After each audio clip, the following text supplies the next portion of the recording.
Let me tell you something that no one wants to say out loud. No one is your friend. Sounds harsh, right?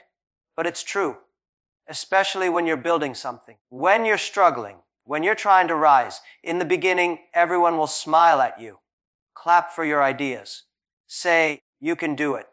But the moment you start growing, start doing better than them, watch what happens. Suddenly silence, jealousy, doubt, distance. I remember when I started out, I thought friends would support me. I thought they would cheer me on. Some did for a while. But when sacrifices had to be made, when hard decisions came, most disappeared. Why? Because they were never really in it for me. They were in it for what they could get. Let's be honest. Friendship fades when interests collide. It's easy to be friends when nothing is at stake. But when your success threatens their comfort, you become the enemy. So what do? You stop expecting. You stop relying on people's approval. You stop depending on someone to believe in you. You believe in yourself. Build a team. Build partnerships. But keep your eyes open. Loyalty is tested when you fail, and even more when you win. You think people will support your dream because they love you. No. People support what works. If your dream is profitable, they'll line up. If it fails, they'll disappear. This is not pessimism. This is business. This is reality. And yet, this is also freedom. Because when you accept that no one is your friend, you stop chasing applause. You start building in silence. You make better decisions. You become dangerous, not because you're cold, but because you're clear. So next time you feel alone on your journey, remember this: no one is your friend, but that's exactly how winners are made. In business, the harsh reality is this: emotions can destroy what logic builds. When you're making decisions based on how you feel instead of what's smart, you are setting yourself up to lose. It doesn't matter how passionate you are, how loyal someone has been, or how good the relationship once was. If you let emotions take the driver's seat, you will crash. Business is not personal. It's about value, performance, timing, and leverage. The moment you start mixing emotions with execution, you're giving power to things that have no place in strategy. You'll make bad hires because he's a friend. You'll keep an unproductive employee because she's been with you since day one. You'll refuse to fire someone because they're trying hard. None of that pays bills. None of that builds a scalable company. You might think, but I care about my people. That's good. But business doesn't care about your feelings. The market doesn't give a discount because you're nice. Your competitors won't slow down because you're sentimental. The moment you lose your edge, someone else eats your share. Most people don't understand the cost of emotional decision making in business until it's too late. They let guilt stop them from cutting expenses. They let pride prevent them from pivoting. They stay in partnerships that are draining them, all because of emotional attachment. These decisions are not seen as mistakes in the moment. They're seen as loyalty, as being human. But 6 months later, when the money runs out or the opportunity slips away, the same people call it regret. Being emotional doesn't make you weak, but being emotional in business decisions makes you vulnerable. Emotions make you reactive instead of proactive. They make you hold on when you should let go. They make you trust when you should verify. They make you hope when you should act. A founder once said, "I didn't fire my co-founder even though he was killing the company, because we were best friends." By the time he made the move, the damage was already done. The company lost investors, missed product deadlines, and nearly collapsed. Why? Because he confused friendship with accountability. The market didn't care that they were friends.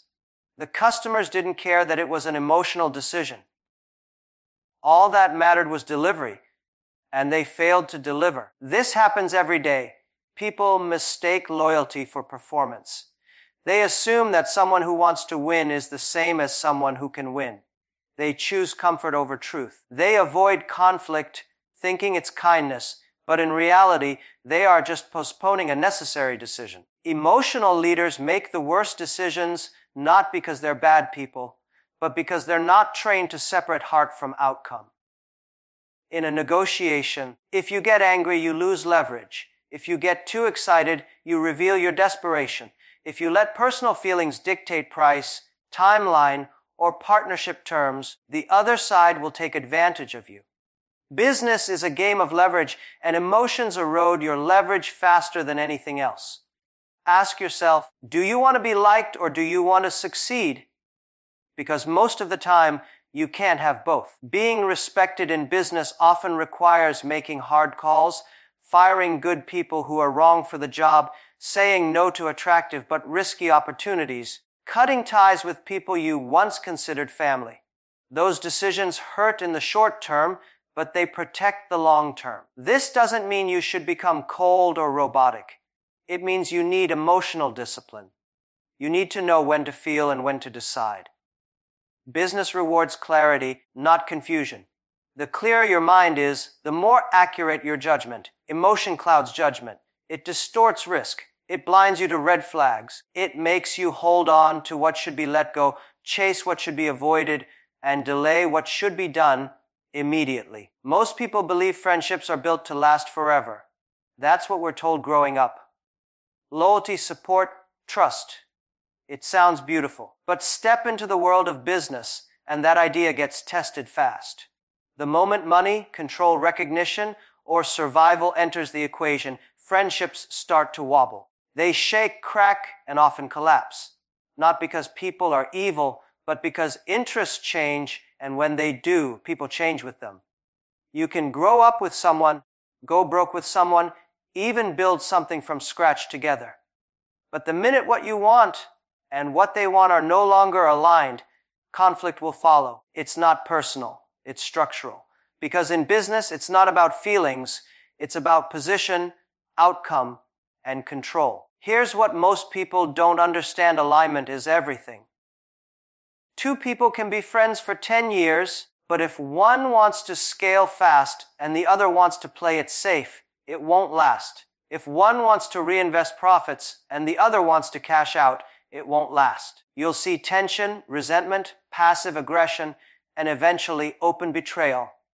It starts small. One friend starts making more decisions without consulting the other. One wants more credit, more money, more say. Suddenly the energy shifts. Meetings feel colder. Communication slows down. You realize you're not aligned anymore. Not in vision, not in values, not in drive. And that's where the friendship starts dying. In the beginning, you think you can fix it. You tell yourself, we've known each other forever. We'll work it out. But business has no memory. It only rewards performance and alignment. If your interests aren't synced, the business will suffer. If you force it to work just to protect the friendship, you lose twice. First the business, then the friendship anyway. And here's the part no one talks about. When interests clash, people justify anything. The same person who once stood by you will now say, I deserve more, or I was always the one doing the real work, or you changed. And maybe you did. Maybe they did. That's not the point. The point is, when interests aren't aligned, even the best memories can't keep the team together. This happens with co-founders, business partners, longtime employees, anyone. At some point, one of you wants something different: more money, less work, a faster exit, a bigger role, a louder voice. That's when it becomes clear it was never just about the friendship. It was about what the friendship was providing. And once it stops providing that value, people walk. Some don't walk. They sabotage. They stay, but they start playing politics, whispering, withholding, undermining. They become silent blockers instead of open allies. And you're sitting there thinking, but we're friends. No, you were friends until your paths diverged. Friendship is easy when things are equal, when there's no pressure, no scoreboard.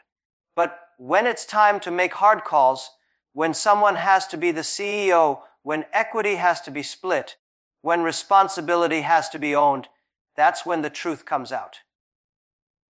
People reveal who they are when their interests are threatened. This is why mature entrepreneurs protect the business first. They don't mix roles without clear boundaries. They put everything in writing, even with friends. They understand that structure preserves relationships better than feelings ever could. Because when interests clash, the only thing that can hold things together is clarity, not loyalty. You'll hear stories all the time. Best friends turned enemies, partners who haven't spoken in years, one suing the other over a broken deal. These aren't rare exceptions. They're patterns. The root cause is almost always the same interest shifted, and no one was honest enough to admit it early. Instead of renegotiating, they avoided the conflict. They let it fester, and when it exploded, the friendship couldn't survive the fallout. It's not bitterness. It's the game. And the game doesn't care how close you once were. When everything goes wrong, and it will at some point, most people look around for someone to save them. They call friends. They blame circumstances. They hope someone shows up with advice, money, a solution, anything. But the truth is, in life and in business, no one is obligated to fix your problems. No one is staying up at night thinking about how to rescue you. That's your job. That's your responsibility. You are your own backup plan. The faster you accept that no one is coming, the faster you get stronger. This isn't about being negative. It's about becoming unshakable. It's about developing a mindset where your survival, your success, your rebound, all of it is in your hands. Not your parents, not your mentors, not your partners, yours. People will say they have your back. Sometimes they mean it. But when things get real, when money's tight, when failure is looming, when the situation gets uncomfortable, they disappear. Not because they hate you, because they have their own problems, their own fires, their own risks. And if helping you threatens their comfort, they'll choose themselves every time. That's not betrayal. That's human nature. So stop building your safety net out of other people. Stop expecting that someone else will step in when things get hard. Start building skills. Start building emotional resilience. Start building the discipline to handle it yourself. If your business fails, learn how to start again. If a deal collapses, figure out how to create a new one. If you get burned by someone you trusted, learn how to keep moving without their support. People talk about having plan A and plan B, but most people's plan B is hoping someone saves them. That's not a plan. That's wishful thinking. Your plan B needs to be you. Your own resourcefulness, your own creativity, your own ability to pivot when everything falls apart. There will be days when you feel abandoned, when people ignore your calls, when investors pull out, when friends suddenly get busy. In those moments, the only thing you'll have is what's in your head and what's in your heart. Your knowledge, your grit, your ability to think clearly when everything is a mess. That's why you can't afford to be emotionally fragile. You have to be your own support system before you ever expect anyone else to show up. And even when people do show up, when they help, when they advise, when they support you, be grateful, but don't get dependent. Because help is temporary. Encouragement is temporary. The real engine behind your recovery, your growth, your breakthrough is always going to be internal. When the dust settles, the only person standing next to you 100% of the time is you. People romanticize the idea of teams and partners and mentors. And yes, those things matter, but only if you've already built yourself first. Only if you're solid with or without them. A team is powerful when each person can stand on their own. A partner is valuable when you're not leaning on them to carry all the weight. A mentor is useful when you're already taking action, not when you're waiting around for guidance before you move. The world doesn't owe you support. It rewards those who support themselves first. You have to be your own motivator when no one believes in you. Your own strategist when plans collapse. Your own cheerleader when the silence feels loud. No one can do the internal work for you. No one can train your mind for you. No one can make you bounce back faster except you. People waste years waiting for a lifeline that never comes. They wait for the right timing, the right partner, the right call. But time doesn't stop while you wait. It moves on. Opportunities move on. People move on. And if you're not prepared to move on by yourself, you'll get left behind. One of the most common mistakes people make, especially in business, is assuming that trust comes automatically.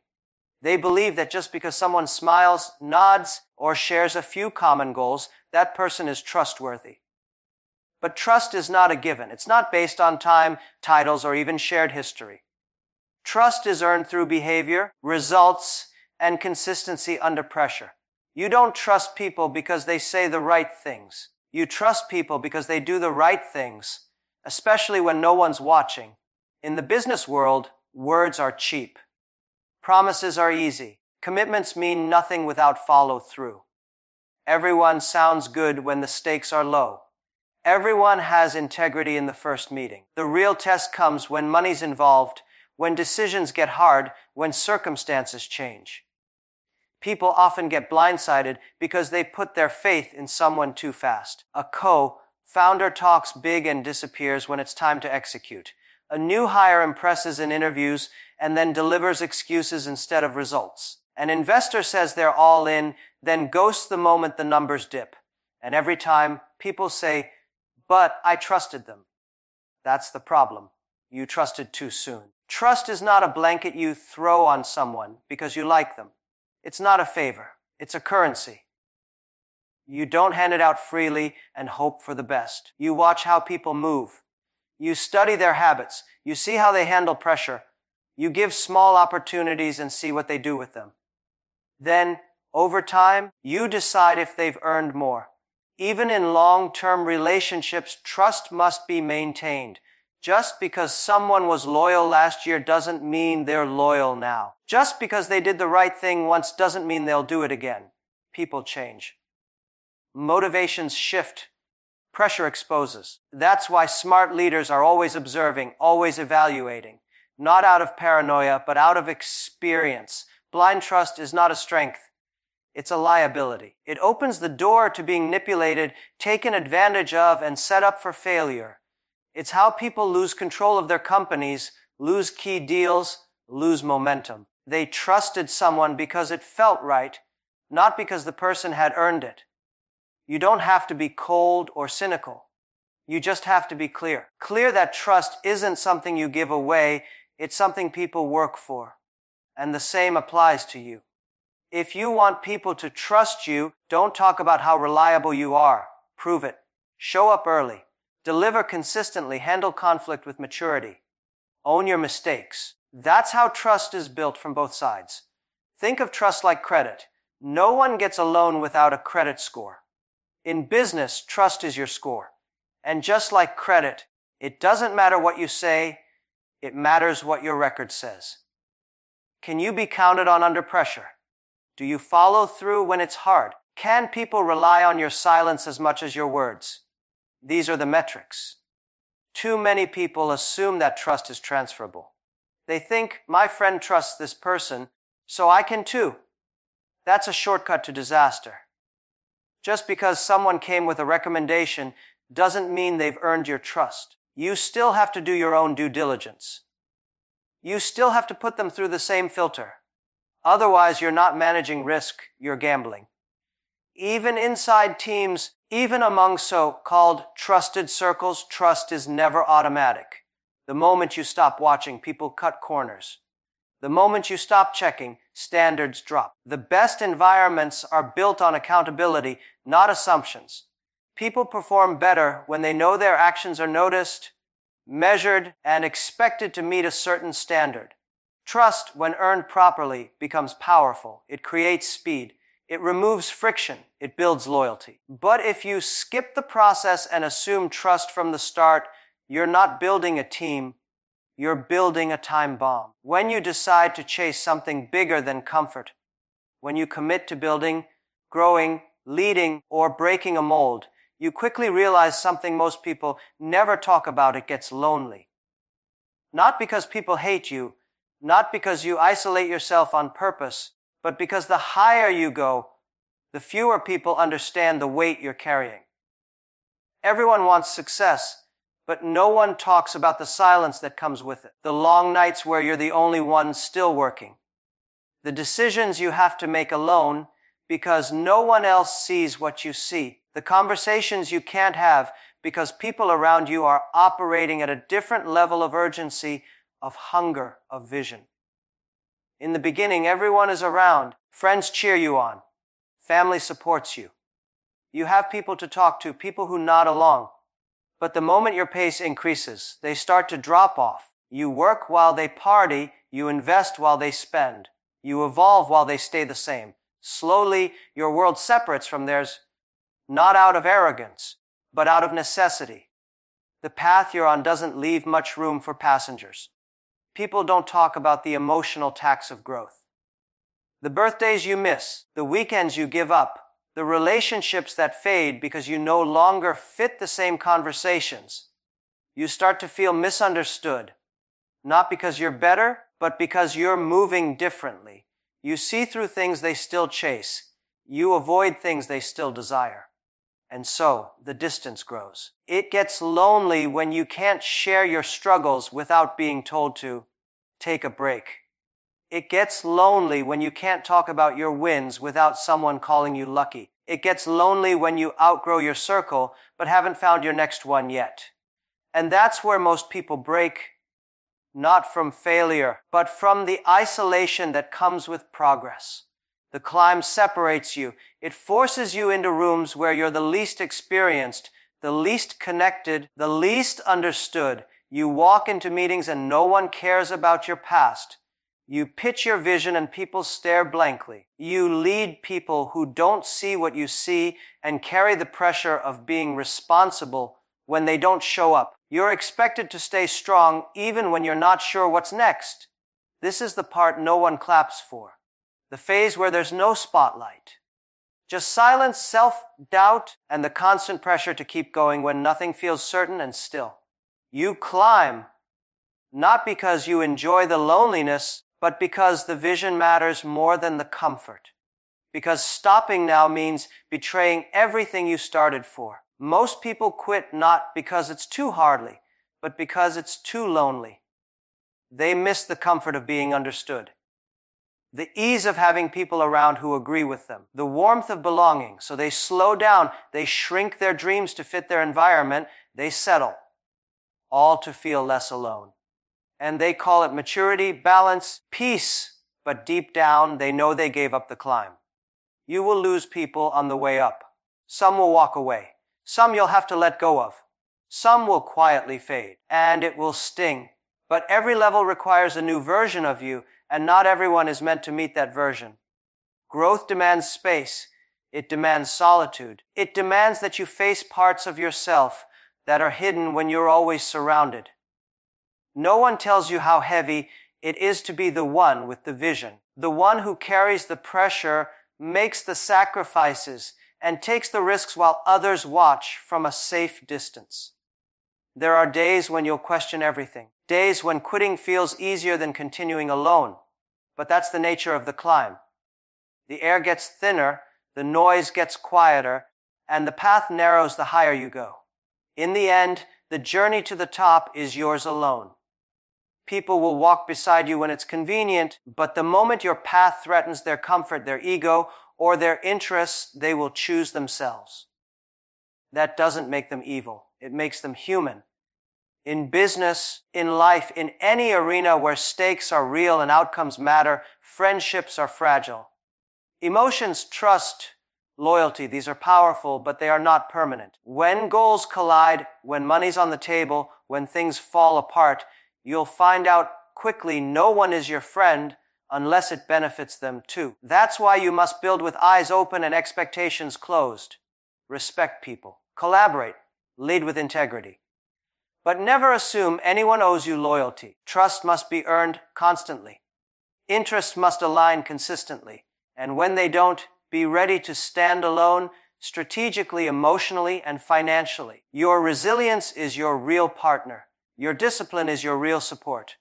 Your clarity is your true compass. Everything else can shift.